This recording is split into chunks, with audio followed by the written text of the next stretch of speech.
from the theme park capital of the world, bringing you the latest in theme park news. Welcome to the ThrillGeek Podcast. And this is weird. Hello, everybody, and welcome to the ThrillGeek Podcast. I'm Clint.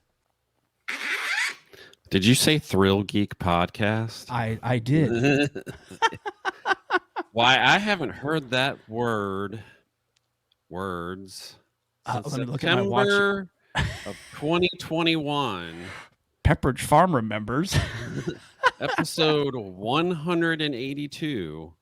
Yeah, where we talked are about Hallow Scream 2.5 years ago.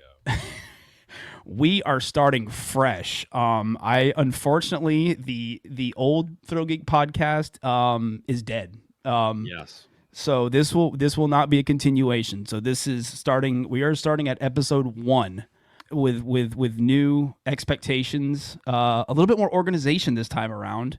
Barry and I have been going over just kind of making it a better product, so to speak, this time around. Little less ums and yes. Yeah. No, I'm just kidding. So yeah, we've done a lot of discussion with what we're going to be, how we're going to break things down. Back when we did the podcast, we did a lot of talking about every single little theme park news that really didn't. We eventually figured out that didn't have to happen. Really quick, before we dive into our first recording here, we do have news to talk about. We're going to kind of go over really quick. We're going to be recording. Well, we're going to be posting bi-weekly. First things first, for those of you that are new listeners, for those of you that are coming back, we appreciate it. For my sanity, which is mine and Barry's, one of the reasons why we just got burnt out, to be honest and upfront. Producing a podcast episode every single week was a lot on all of us, and we're going to be sticking to a bi-weekly schedule. Now, if something comes up to where we need to squeeze in a third episode, I'm not against it. For our regular recordings, we're going to be sticking to bi-weekly. So every other week, I'm pretty sure that we're going to be posting on Tuesdays. That's kind of what I'm sticking for our new episodes.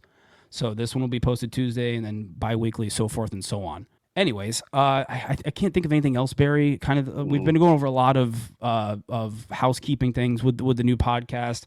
We're still going to be talking about the latest theme park news. That's what we do here at ThrillGeek. So we're just trying to make it more conversational and less just reading theme park news and going in that format. I think we're trying to just be more conversational, and we'll also be bringing in some guests too to join us and talk about the news and different topics, whatever we decide we're going to talk about on here. And we are working on bringing a new permanent person on, and we'll talk about that more later when the time is right. So without further ado, let's dive into the news, because we do have, like I said, we do have some stuff to talk about. Quick housekeeping thing right before we dive into it here. This reminded me, we are not going to be live streaming the podcast. We are strictly going to be recording audio and video version. We will upload the video version to our YouTube. So if you're a person that enjoys the video version of a podcast, we are going to be putting the video version up on our YouTube channel. We're going to be having slideshows of what we're talking about. So if you're more of a visual person, definitely be sure to check out the video version of the podcast on our YouTube channel. So no more live streaming. I'm going to get going here. And the first thing we're going to actually quickly talk about, because there's not much here to talk about, is Disney revealed Disney's just cranking out these ships. It's quite impressive how fast. I mean, we got the Disney Treasure, which is now I believe they actually had to move it out to start building this ship that we're going to talk about for a few minutes here. The Disney Treasure moved out into the water, and now they've announced the name of their next ship after the Disney Treasure, and this is the Disney Destiny. This ship will be coming after the Treasure, and what's really interesting about this one is the theme is going to be heroes versus villains. So I'm very curious where they're going to be. A lot more interesting than some of the other themes. Yeah, we haven't been on the Disney Wish yet, and there's been a lot of people saying that the Disney Wish is a very I use the word sterile. It's a very kind of blah ship compared to the fantasy. a lot of people who I know who have gone on a lot of Disney cruises, they do not like the layout. They Yeah. just it hasn't really clicked with a lot of people, but unfortunately these new ships are based on the Wish layout. Obviously they've made some changes here and there we've seen so far from the Wish. It'll be interesting to see what they do with the feedback they've heard from some guests. Obviously, a lot of things get locked into place. So, Yeah, I don't know how much changes you can do. I'm yeah, sure you can. it's like they've already I'm built no, the interior of the ship, so it's like, yeah, I'm no cruise ship building expert, but I don't know how yeah, much changes you can do to the interior of a trip, like structure wise. So, but the one thing that I did want to talk about is, as we all know, the Disney Treasure is getting the Haunted Mansion. I forgot what they're calling it, Haunted Mansion Lounge lounge or yeah, bar. I mean, it's a bar. Barry and I, both being huge Haunted Mansion fans, are incredibly excited about. But with this one, and this one's going to be kind of a visual thing. So if you're watching the video version of the podcast, I'll try my best to describe it. When they announced the Disney Destiny, they posted this little cartoon video of the coin. When they do like a hull laying of a ship, a keel laying, they place a coin down there. It's a tradition. They place it down in the keel. Yeah. And, it's just a tradition they do with like ships and cruise ships and stuff. Anyways, they posted a little cartoon of Minnie Mouse on the ship, and the coin is missing. So she goes all over the ship looking for the coin. And there's this one shot of this hallway would look like little porthole doors at the very end of the video. It's almost like a cliffhanger, like an end credit scene. They threw this out there at the very end, and there's 1, 2, 3, 4.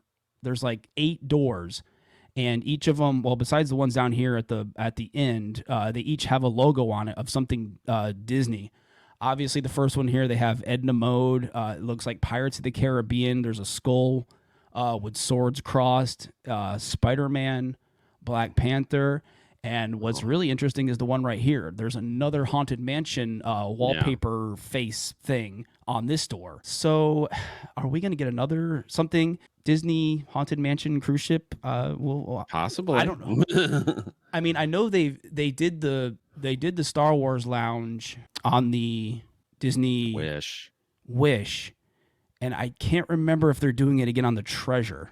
Yeah, so it was just interesting. I wanted to bring that up. Barry and I being huge Haunted Mansion fans, they are possibly looking like they're teasing something Haunted Mansion with the. I just don't get how the heroes and villains thing would tie into Haunted Mansion. Who knows?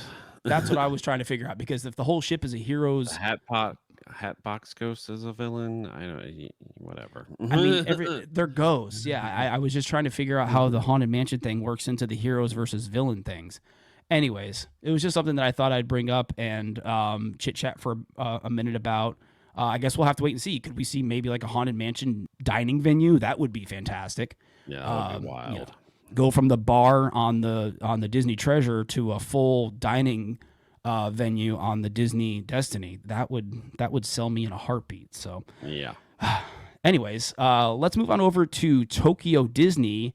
And they got an interesting announcement of a new, not a new attraction, an update to a current attraction that had a lot of people up in arms. It's a Small World is going to be getting Marvel characters. Barry, you being a huge Tokyo Disney fan, what did you think about this announcement?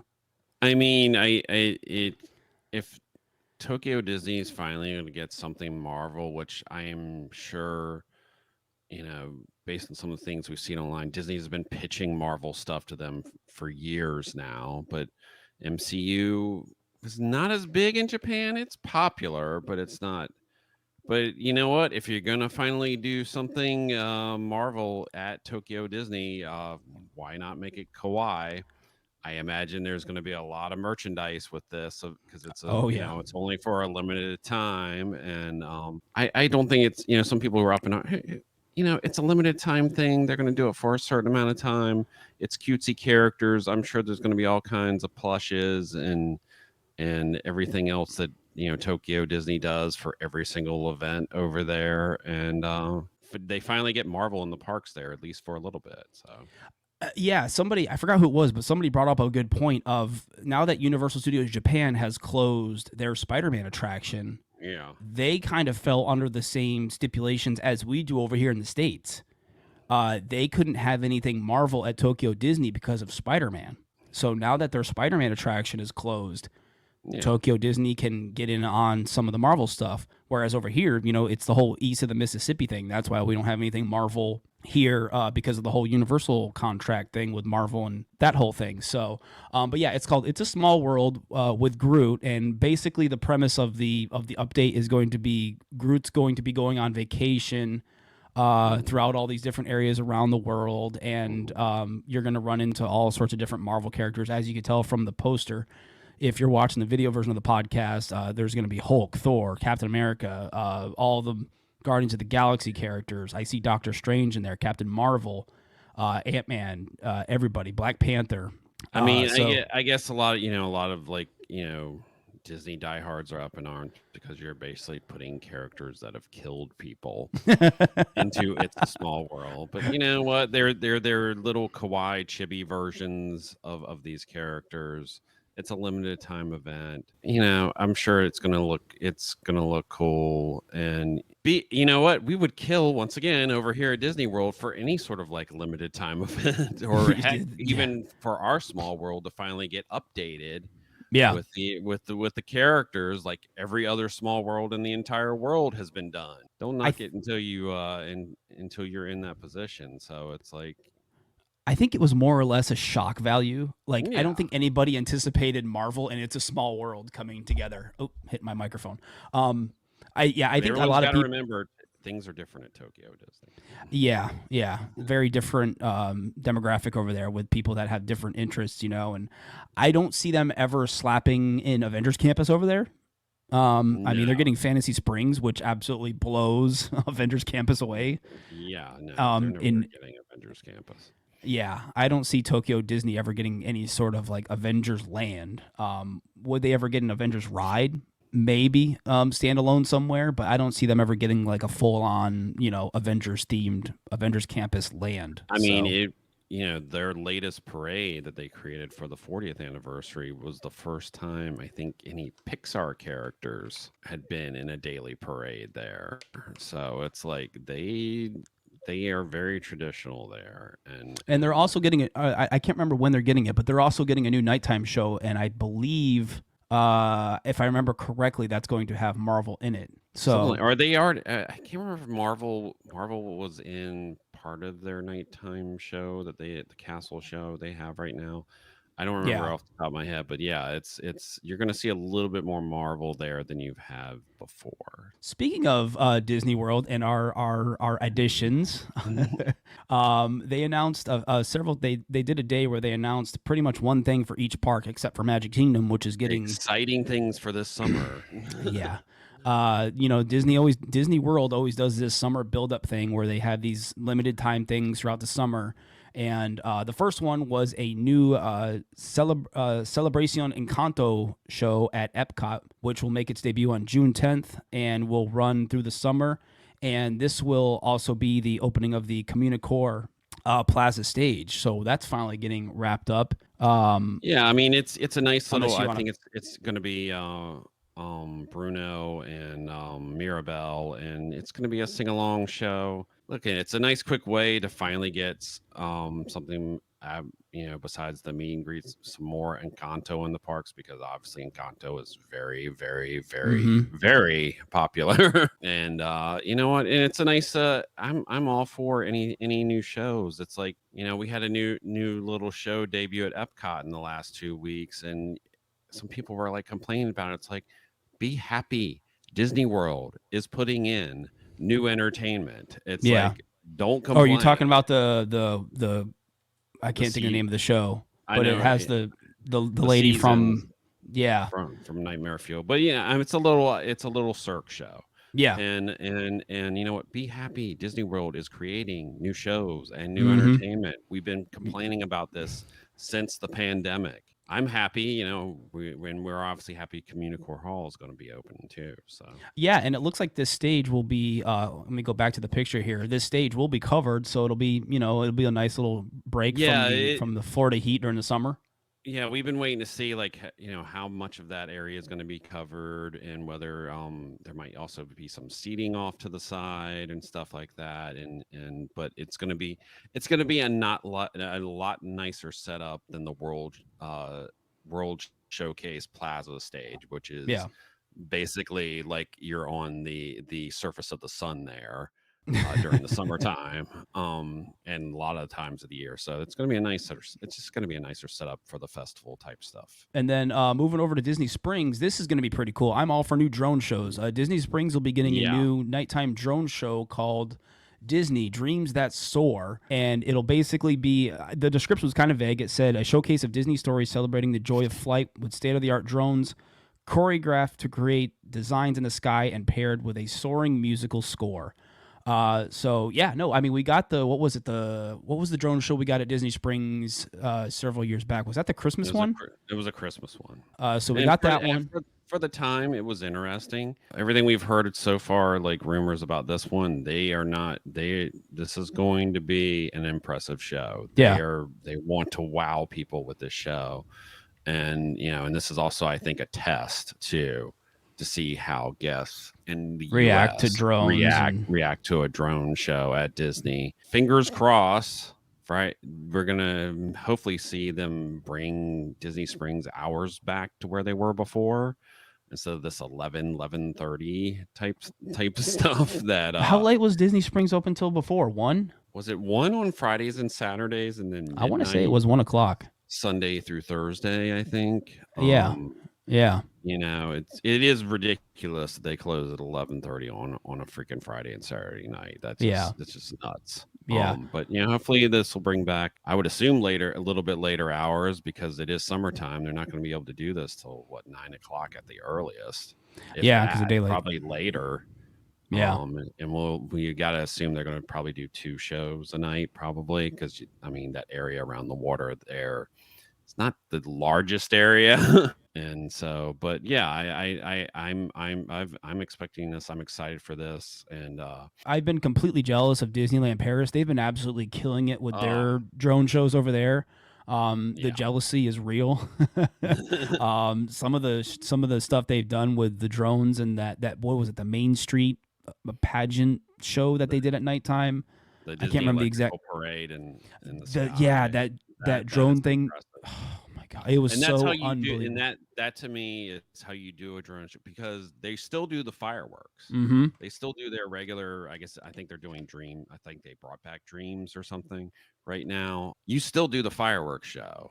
Like this is the thing we've talked about before. Like Magic Kingdom needs something else at night. Ultimately, yes, we want a nighttime parade. That's the busiest castle park in the world should have a nighttime parade. If you're not going to do that, then do something like Disneyland Paris has done on top of the fireworks. You need, people seem to forget, it wasn't that long ago, summertime, like some busy nights during the summer, Magic Kingdom stayed open till 1 o'clock in the morning. Yep. And then most of the summer it was open till midnight. We haven't seen that in years. But also we used to run an electrical parade at that time. That stuff keeps people in the parks late. Don't tell me. You can see now what happens after Happily Ever After. That park clears out. It just dumps out. Yeah. It dumps out. It overloads the ferry and the monorails. And also they're not making as much money.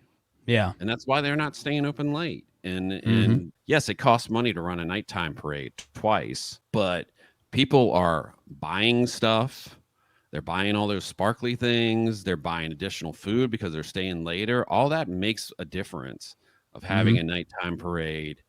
And we can do it. I always laugh when people are like, oh, well, they can't handle the crowds anymore. It's like, have you ever been to Disneyland when Disneyland is running fireworks? Parade? And Fantasmic. And normally they don't, and a nighttime parade. Yep. They did that. 2 summers ago, they were running all 3. Yeah, it's doable. If Disneyland can do it, I think we can go back to having a nighttime parade and a fireworks show. I Yeah. think my Magic Kingdom and their very big and large parade route can handle it. Yeah. So Yeah. we'll see. I think this is like a test to see really will drones work in the US, and so I mean, Yeah, because we haven't had much other than, like I said, the Christmas show at Disney Springs, and that was how many years ago was that? That was a while ago. It's a long. It'd be an easy way to bring a nighttime show back to Animal Kingdom. Just saying. Yeah, You yeah. can get And I think drones in drones there would. without them flying over people's heads. Yeah. So. Yep. Yep. So okay, all right. Moving on. With Disney had their annual shareholders meeting, and lo and behold, everybody was anticipating, and I was not, because I didn't see it happening. Tiana's Bayou Adventure opening date, but that did not happen.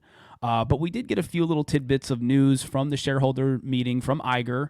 The first thing that they teased was, we're going to kind of go off our theme park news and talk about Moana 2, but not much to talk about. They unveiled we got a picture. We got a picture. We got a picture of Moana. Obviously, she's grown up a little bit more. She looks a little different.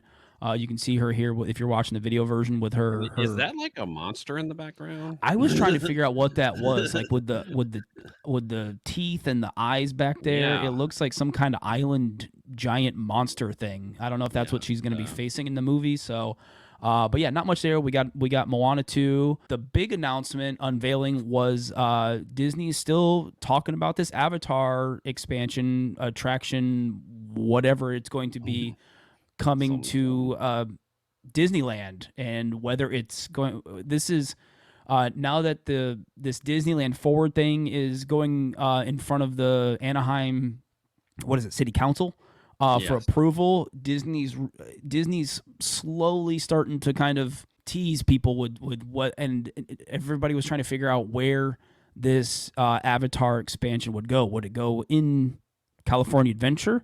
I don't see how it would fit in California Adventure. There's a spot. Someone's already found what they think would be the spot. So, well, I know there were a lot of people talking about what's the Rapids ride. They talked about that, but I don't think that's one place a lot of the West Coasters have talked about. It would be off Hollywood Land, and it would be interesting because, you could sort of go, say, maybe through a portal. And basically, there's right outside where Hollywood Land is a bus loop that apparently, if the Disneyland Forward plan gets approved, that bus loop goes bye-bye and is moved to a different location. Yeah. And there's definitely enough space in there to hold a show building. Because they're trying to think maybe something. It's this based on the concept art things, more Way of the Water themed look to it. Yeah, this definitely looks like Avatar 2, the sequel. And someone what's the size of Shanghai Pirates? Because remember, Shanghai Pirates has a whole scene where you go from underwater to the top of the water to up above, and thinking along that lines, and the Shanghai show building would fit in this area. In that area, yeah. And we can tell, I mean, going back to the concept artwork piece here, for those of you watching the video version, it's definitely a boat ride. You can clearly see people in some kind of boat shaped ride vehicle. That boat does look similar in size to the Shanghai Pirates. To the Shanghai Pirate, yeah. I don't remember what the Shanghai Pirates ride boat, whatever you want to call it, looks like. There were a lot of people immediately, I'm scrolling through Twitter when this dropped, saying that it looked very Shanghai Pirates-ish. Yeah, I guess we'll have to wait and see. When and if this Disneyland Forward thing gets approved, I'm guessing Disney's going to start, putting to the pedal to the floor here with what they're going to do with that expansion. And will this be a part of it? We'll have to wait and see. It looks cool. It's way early. Yeah, it's still too early to kind of say where it's going or anything. But obviously, we will bring you any official details Disney shares when they do. Moving on, we're gonna head down to the Bayou and talk about some Tiana's Bayou Adventure. Disney's been this is another thing, talking about the Disneyland Forward thing. They've been kind of trickling out details about Tiana's Bayou Adventure, and we got our closest look yet at the incredibly impressive animatronics for this attraction.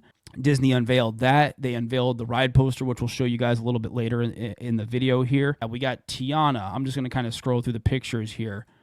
Here's Prince Ralphie on the drum set.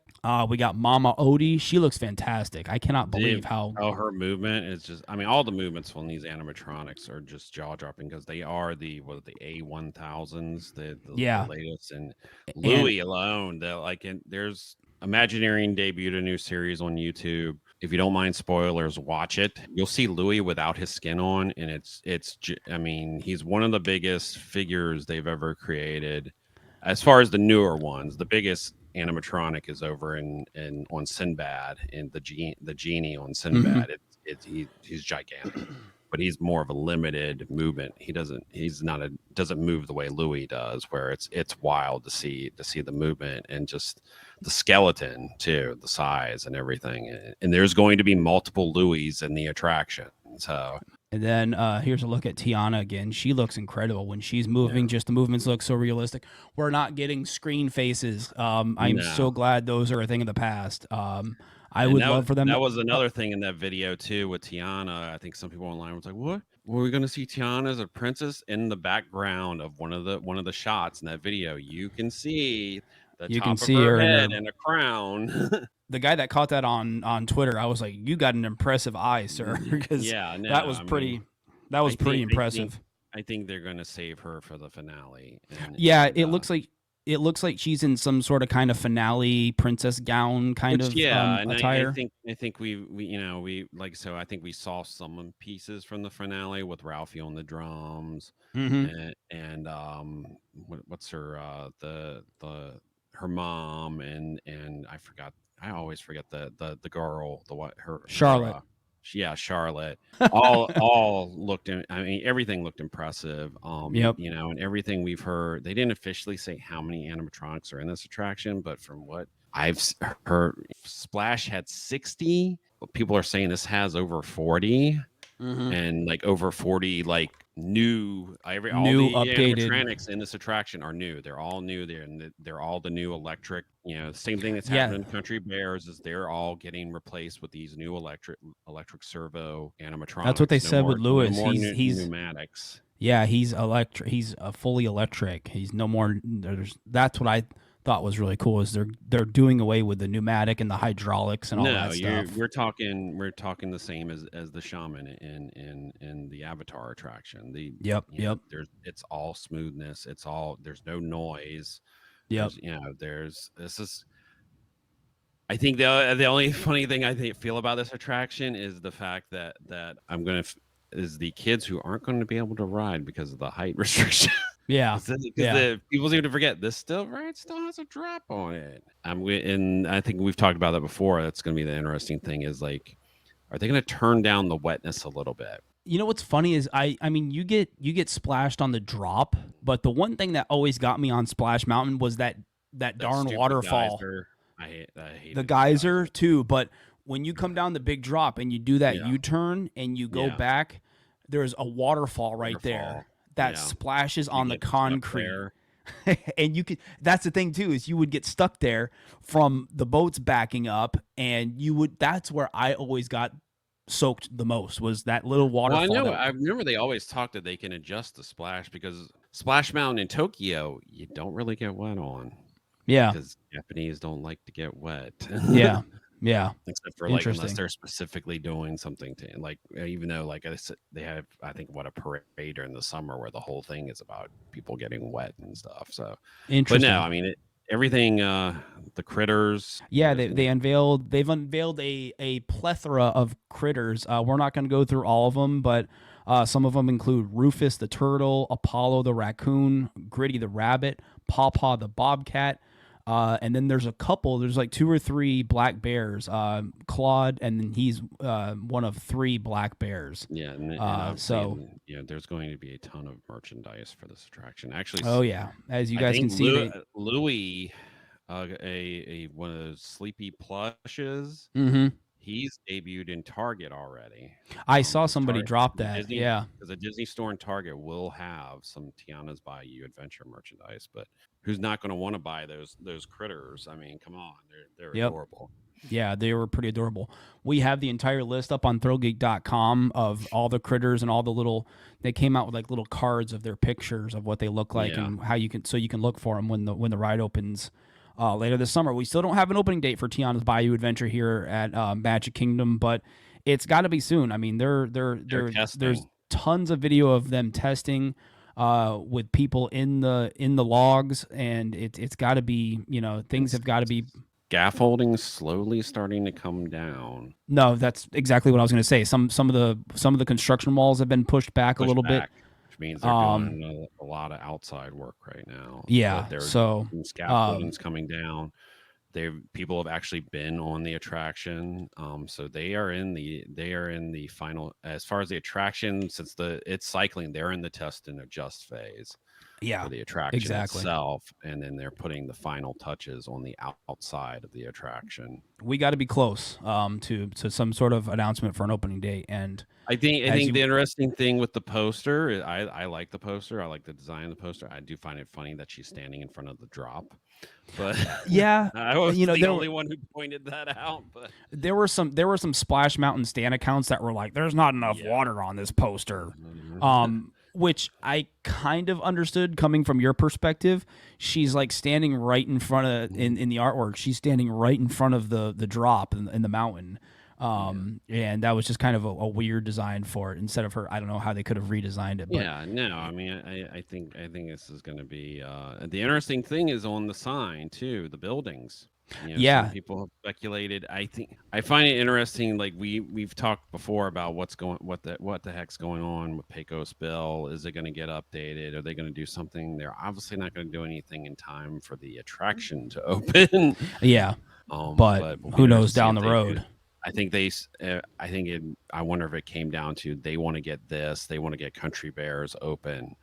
Yeah, and then we'll worry about what do we do about Pecos Bill. Do we keep it? Do we turn it into some sort of like, I don't think they're going to turn it into Tiana's place because that would just look weird. I never understood some of the people saying they should change it into Tiana's place because I've always said it would be so easy to like turn it into actually Tiana's Foods. Yeah. And then that would make sense with what's here.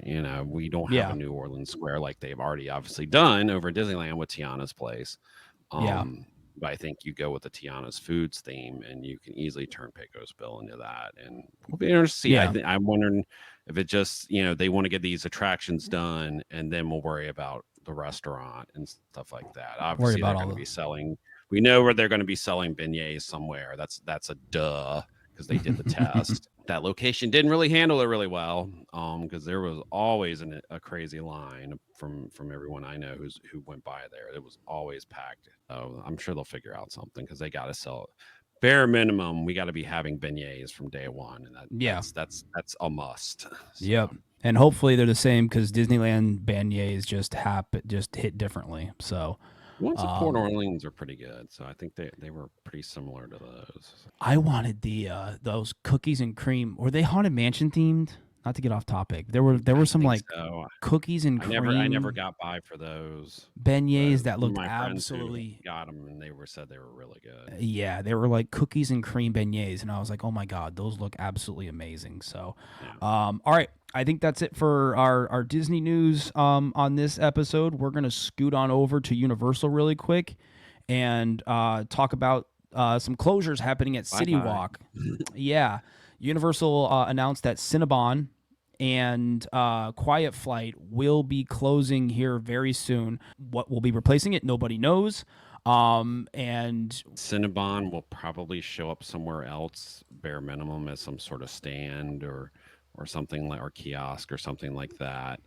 Okay, which makes sense. There's still a Cinnabon. There's still going to be a Cinnabon in Islands of Adventure, so there will still be a kitchen making Cinnabon. So why would you not put bare minimum a stand up somewhere in City Walk?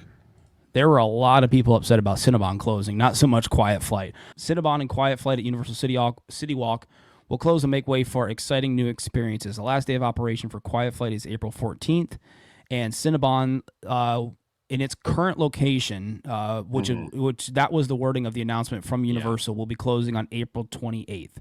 Then they said more details will be revealed soon. So the Cinnabon in its current location makes me believe that they're going to relocate it somewhere, whether it's a stand or whether it's a kiosk. There's plenty of places like up on the upper part that I think it could easily go.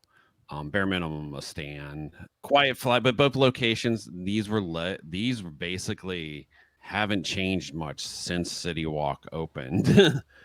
Yeah, I mean, they're sort of like the last vestiges of the old City Walk. Obviously, the big news with Quiet Flight is back in the day, everybody had their bypass going to Halloween Horror Nights.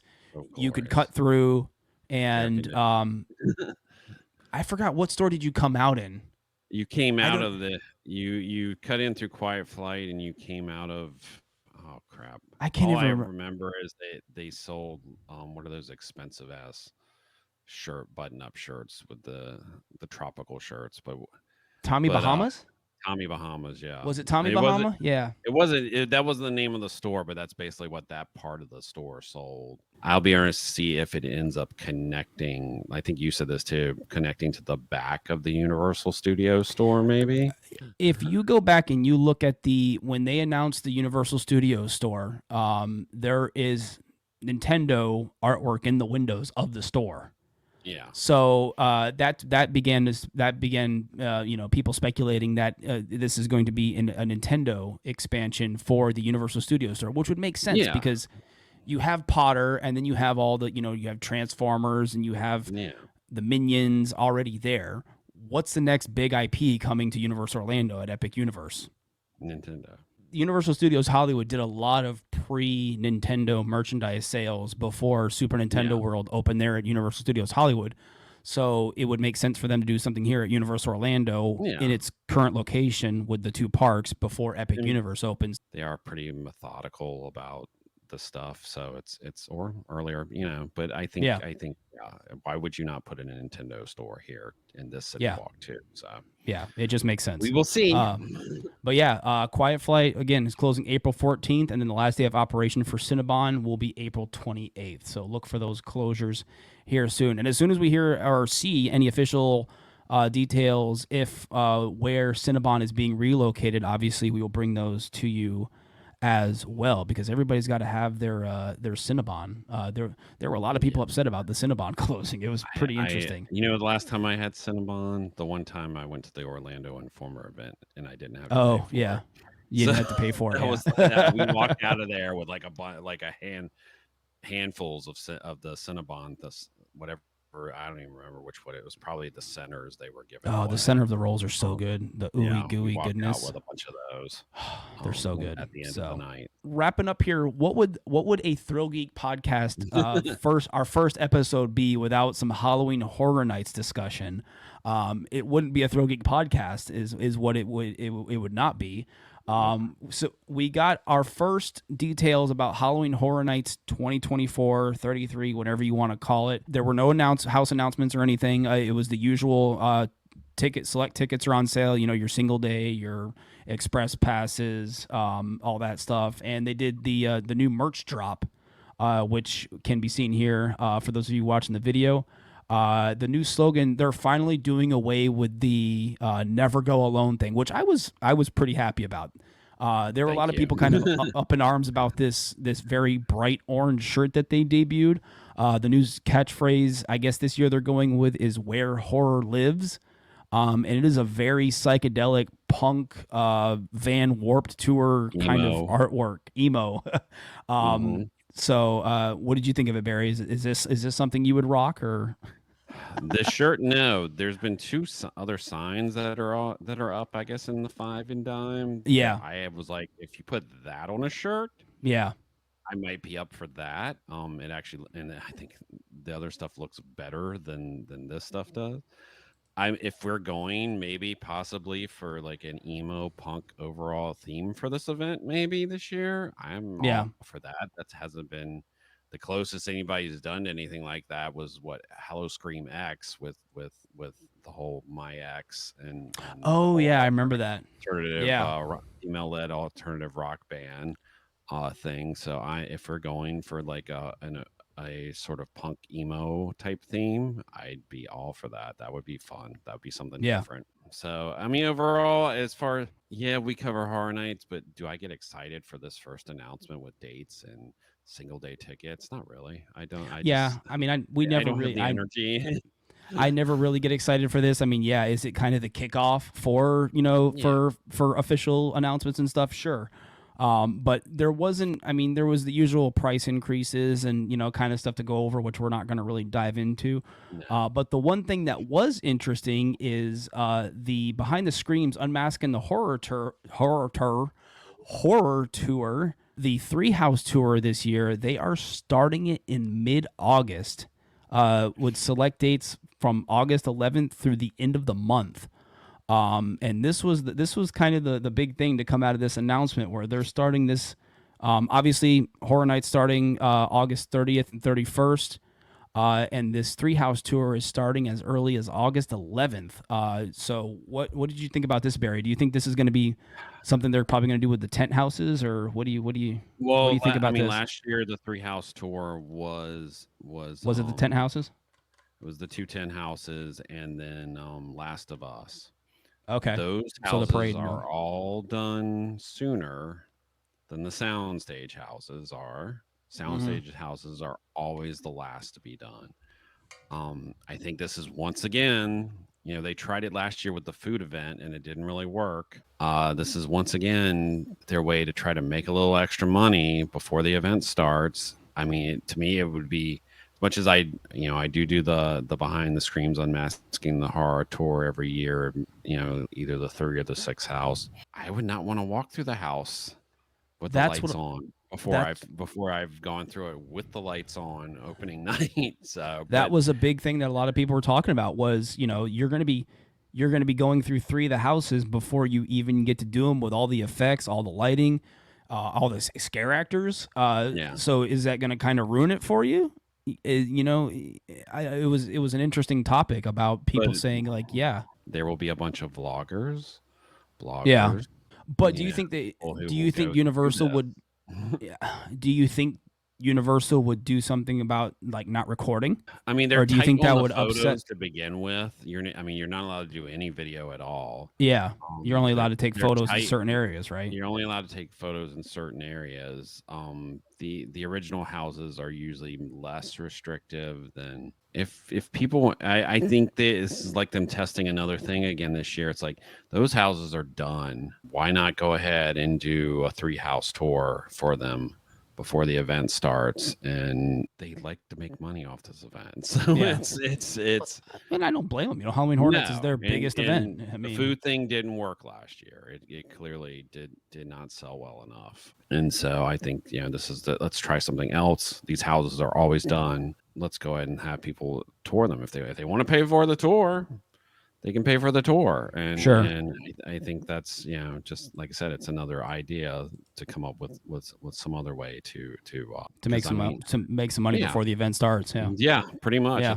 That's what it is. Yeah, I mean, they start building these houses pretty quickly. After the 210 houses are the last to be torn down, and then the first to be built. This was the big news that came out of it. Obviously, like Barry was saying, there's not much to talk about. With the initial, tickets are, select tickets are on sale, the express passes, the RIP tours, all that jazz. So we're not going to spend too much time on it. The one thing that was interesting was them starting Behind the Screams Unmasking the Horror Tour almost 2 weeks, 2.5 weeks before the event starts. So obviously, as with every year with Halloween Horror Nights, as we get official details from Universal, we will bring them all to you. You can check out our HHN Ultimate Thrill Guide, thrillgeek.com/HHN, which I did add the prices for the RIP Tour and Express and single day tickets and all that jazz up on our Halloween Horror Nights Ultimate Thrill Guide. So if you do want to check those out, they will be there. So, all right, I think that's about it. Yeah, we did good. We did good. Yeah, once again, thank you everybody for coming back. If you're returning, like I said at the beginning of the recording, if you're new, welcome to the ThrillGeek Podcast. Hopefully we'll continue to get things locked down here, and like I said, we'll stick to this bi-weekly schedule. and will be available as soon as I get this one pushed out on all the podcast platforms. And the video version will be on YouTube, as I said. So I think we covered everything. I'm at Culture and Thrills on Twitter, Instagram, TikTok. Twitter and TikTok. And YouTube. Don't add Barry as a friend on Facebook because he's never on it. No. I'm just there for business purposes only. And then I think if you want to follow me, my personal stuff, my Twitter, my Instagram is at IamCG83. If you want to follow me on Twitter and Instagram, you can do that as well. So, but yeah, let's get on out of here, Barry. Let's wrap it up. And yeah. We are at ThrillGeek on all major social media channels. Visit youtube.com/ThrillGeek. That is the video home for the ThrillGeek podcast and all of our other videos and live streams. ThrillGeek.com for the latest in theme park and pop culture news. And of course, you are listening to and maybe watching the ThrillGeek podcast. Yeah. So thanks again, guys. We appreciate you guys. It's good to be back doing the old podcast thing again. So we will see you guys again in a couple weeks. So take care, be safe, and we'll see you guys next time. Be safe. See you in the parks. Bye.